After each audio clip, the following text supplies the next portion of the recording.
Bonjour à tous, chers amis, chers frères, chères sœurs, euh, à chacun de vous qui êtes là pour écouter un peu de la parole de Dieu.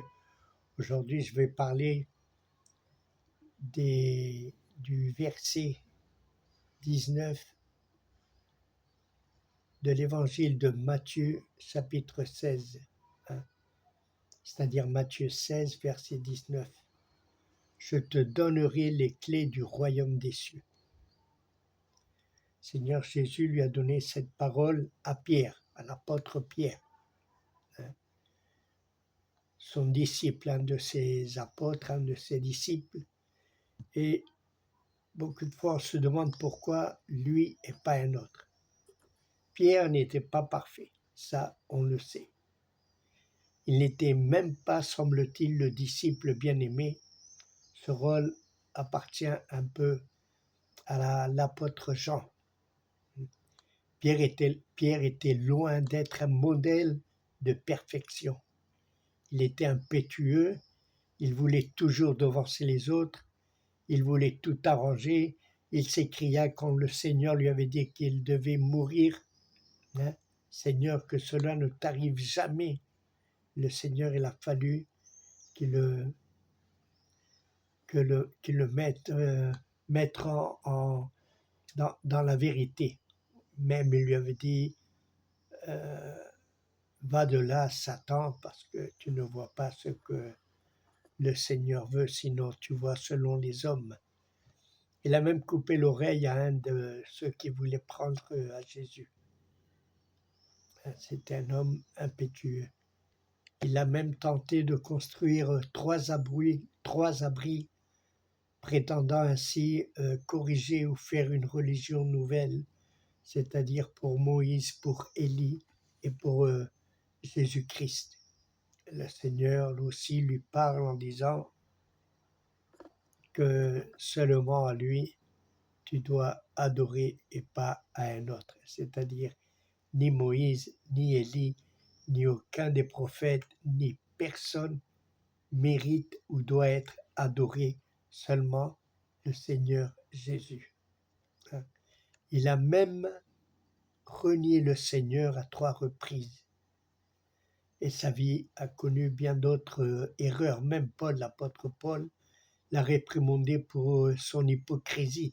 C'est-à-dire, quand les Juifs venaient visiter, il ne mangeait pas avec les gentils, sinon qu'il mangeait avec les Juifs. Et c'était un peu d'hypocrisie, et même d'autres l'avaient suivi dans son hypocrisie. Et Paul lui donne une grande leçon, c'est-à-dire on est ici pour servir le Seigneur et pas pour servir ceux qui viennent nous visiter.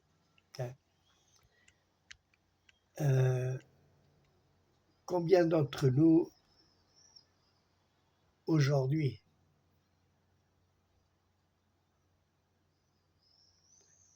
se voient refuser l'opportunité d'agir pour Dieu simplement parce que on n'est pas parfait.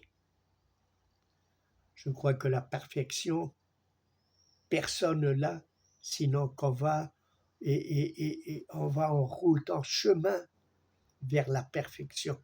Mais la perfection, je crois qu'ici, dans ce monde, personne là. On peut dire le savant, Einstein, celui-ci, celui-là, l'autre, des grands hommes qui ont eu des grandes révélations, des grands scientifiques, mais personne n'est parfait. Seulement le Seigneur Jésus-Christ. Aujourd'hui, la perfection presque est exigée pour évangéliser. Aujourd'hui, la perfection est exigée de tout et partout. Pour être un homme en bonne santé pour Dieu et son œuvre, c'est-à-dire la perfection nous est exigée pour être en bonne santé, pour servir Dieu, hein, pour servir notre Seigneur. Avant le baptême, par exemple, premièrement, je vais dire ceci, Avant le baptême, une étude de l'Évangile est nécessaire et surtout, il faut se remettre en question. Sinon, nous n'allons pas te baptiser. Pourquoi? Parce que beaucoup de fois avant le baptême, on fait des études et on exige à ceux qui s'approchent de Jésus de laisser tout ce qu'ils étaient en train de faire. Je pense plusieurs fois que c'est rentrer dans l'ouvrage du Saint-Esprit. Nous, on est là parce que si la Bible dit si tu crois,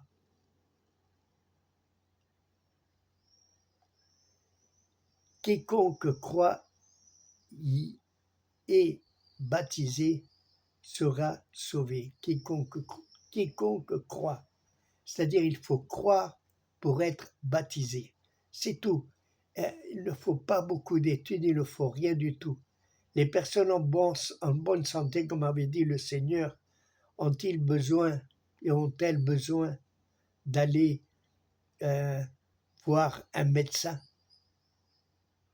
Ou je veux m'opérer de ceci parce que peut-être dans un an ou deux j'ai cette maladie ou j'ai ceci ou j'ai cela. Personne ne va l'opérer.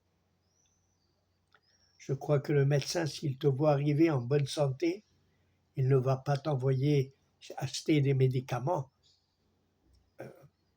Et ici, c'est la même chose. Si tu crois, tu peux. C'est ce qu'avait dit Philippe à cet Éthiopien quand il l'a trouvé sur le chemin.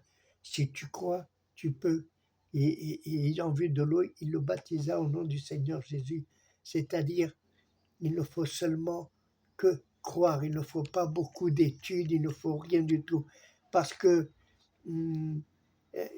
l'œuvre du Saint-Esprit, c'est l'œuvre du Saint-Esprit. C'est lui qui va leur montrer la manière de vivre et la manière d'être en paix devant le Seigneur. Je me rappelle de ceci quand il y a 2 jeunes filles qui sont arrivées à l'église. Elles ont cru, elles voulaient être baptisées, mais il y en avait quelques-uns qui me disaient il faudrait qu'elles doivent mettre sa vie en règle devant Dieu avant de les baptiser. Moi, je leur ai dit que non, parce que si elles croient, elles peuvent être baptisées. Après, le Seigneur fera ce qu'il voudra avec les 2 jeunes filles. Bon, eh ben, ces 2 jeunes filles, d'un coup, elles sont arrivées, elles m'ont donné du linge pour l'envoyer aux bonnes œuvres de l'humanité. Et elles ont commencé à enlever ces mini jupes.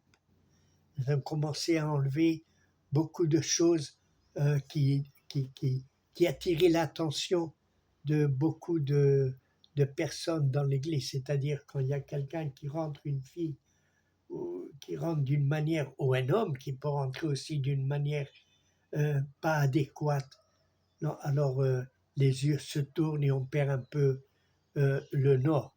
Mais le Saint-Esprit leur a parlé, leur a dit à ces deux, que ce n'est pas une belle manière d'être dans la présence de Dieu. Après, un temps après, on m'avait dit il faudrait que tu parles avec elle parce qu'elle vit avec un homme et c'est pas son mari. Je lui ai dit oui, mais elle a un enfant avec lui et ça fait 8 ou 9 ans qu'ils sont ensemble, c'est-à-dire, je ne sais pas, je ne vais rien leur dire, je pense que le Seigneur est réellement le plus grand et c'est lui qui peut leur parler. Et en effet, un mois après, cette jeune fille est arrivée, elle a dit pasteur, j'ai besoin de me marier parce que je reconnais que devant Dieu, on n'est pas en règle. Et elle s'est mariée, je les ai mariés. Et même son mari, il s'est baptisé lui aussi, il a accepté le Seigneur Jésus. Réellement, quand l'œuvre du Saint-Esprit touche nos cœurs, on a besoin de que personne nous enseigne. C'est lui qui nous enseigne.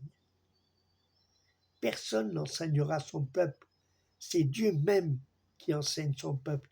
Ces jeunes filles, elles ont reçu le baptême du Saint-Esprit, elles ont reconnu leur manière de vivre, elles se sont approchées du Seigneur, elles ont arrangé leur vie. Et c'est l'œuvre du Saint-Esprit. Personne ne peut faire l'œuvre du Saint-Esprit. C'est lui qui l'a fait. Et réellement, c'est quelque chose de réellement grandiose de voir ce que la parole de Dieu fait dans la vie des personnes. Moi-même, quand j'ai connu le Seigneur, c'est lui qui a fait que je laisse le tabac, que je laisse l'alcool, que je laisse beaucoup de choses. C'est lui qui l'a fait, c'est pas moi. C'est lui qui a fait que je m'enlève une chaîne avec un sein que j'avais ici. C'est lui qui fait son œuvre. Personne n'enseigne. Même s'il y a beaucoup de fois des personnes qui viennent te dire il faut que tu fasses ceci, il faut que tu fasses cela. Mais la vérité, quand on dit à quelqu'un de ne pas le faire, il le fait. Mais si le Seigneur dit de ne pas le faire, on ne le fait pas. La grâce et la miséricorde n'existent pas entre nous. Si quelqu'un tombe, on le rejette, on l'excommunie. Et nous prions Dieu d'avoir pitié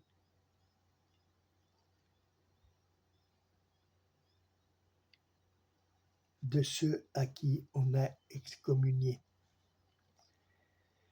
Nous ne réparons pas les vies, les brèches ni les portes.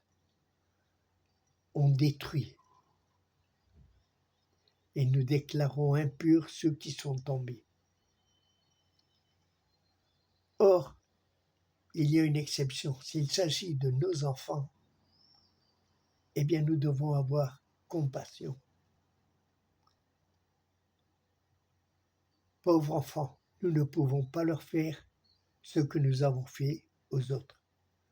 Nous jouons avec 2 poids, 2 mesures. L'une vers ceux qui n'appartiennent pas à notre propre famille, même s'ils sont de la famille de Dieu, et une autre mesure avec notre propre famille. J'ai vu, je connais des personnes qui ont été humiliées juste un peu avant de se marier parce que ils ont mal agi. C'est vrai, ils ont mal agi. Ils ont péché, c'est vrai. Mais pourquoi les humilier? Mais par contre, j'ai vu aussi que à un de leurs propres enfants, ils ont dit qu'il faut avoir miséricorde parce qu'il est tombé, Personne n'est libre de tomber dans le mal. Non. Nous avons 2 mesures et ceci ne devrait pas être de cette manière. On exige tout des croyants, non seulement la sainteté, mais seul Dieu est saint.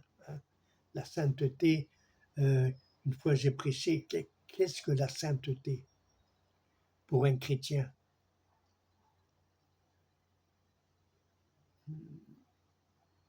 S'éloigner de la fornication. S'éloigner de ce monde. La sainteté, le seul qui est saint, c'est Jésus-Christ.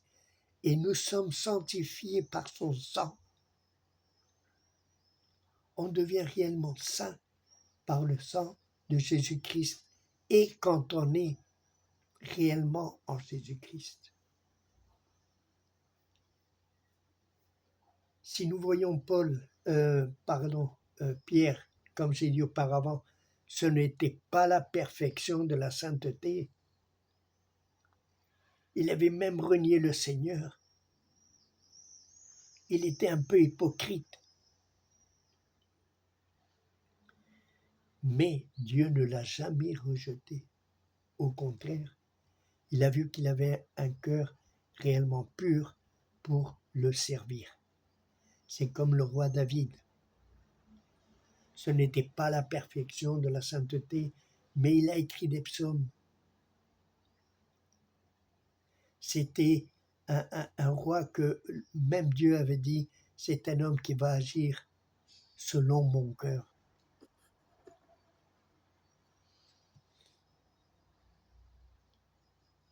Nous ne pourrons jamais atteindre cette sainteté à moins qu'on soit en Jésus-Christ. Aussi, on interdit de rendre visite à d'autres églises s'ils ne sont pas de notre dénomination ou de notre même confession.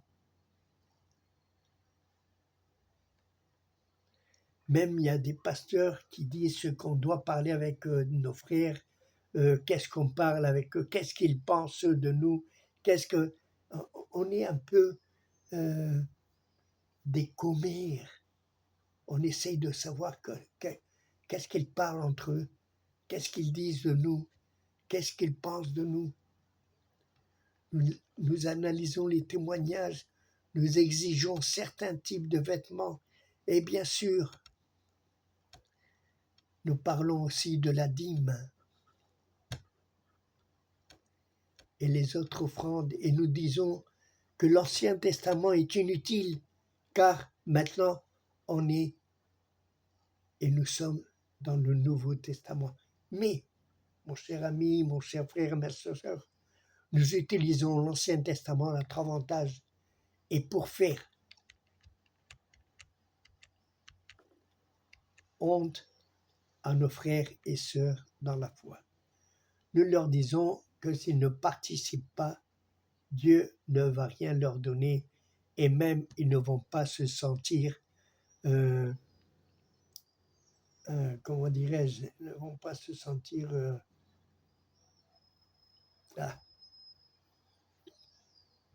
qu'ils ne vont pas appartenir à notre Église. Et ceci réellement est offensif. Beaucoup de personnes s'éloignent de Dieu par nos lois. Nous avons nos lois, nos propres lois, notre confession, notre dénomination. Et si tu ne participes pas de ceci, tu n'auras rien. Moi, je dirais, sans vouloir offenser à personne, qui était exempté de la dîme, eh bien, c'était les rois et les prêtres. Si nous lisons le Nouveau Testament, Jean nous dit qu'on a été fait roi et prêtre pour Dieu son Père. La dîme doit être quelque chose volontaire et selon la volonté de Dieu, de ce que Dieu puisse mettre dans nos cœurs. Bien sûr, on m'a dit c'est avant la loi. Oui, c'est vrai. Abraham a eu et donna la dîme de ceux qu'il avait, du butin qu'il avait pris de la guerre qu'il avait fait pour libérer son neveu Lot. Mais Abraham, on nous dit qu'il rentre dans la présence du prêtre de Melchisédek. Et là, c'est là qu'il a compris qu'il devait donner la dîme à Dieu. C'était sûrement une révélation.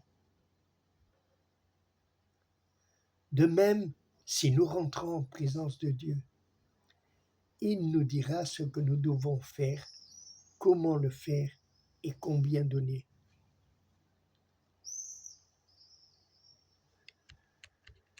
Je vous laisse pour méditer tout ceci et je vous dis, Pierre, Dieu l'a connu, il savait tout ce qu'il avait dans son cœur. Il était sincère dans la foi. Il a suivi Jésus-Christ partout et jusqu'au bout. Certes, il l'a renié, mais quel repentir! Qu'aurions-nous fait de lui s'il était dans l'Église? Eh bien sûrement, on l'aurait excommunié. nous devons faire comme Pierre, le suivre, mais avec un cœur sincère. On n'est pas libre de tomber. Personne n'est libre de tomber. Personne n'est libre d'agir mal en quelques moments. Mais Dieu regarde nos cœurs et voit notre sincérité dans la foi et dans son service. Le Seigneur vous bénisse et à la semaine prochaine.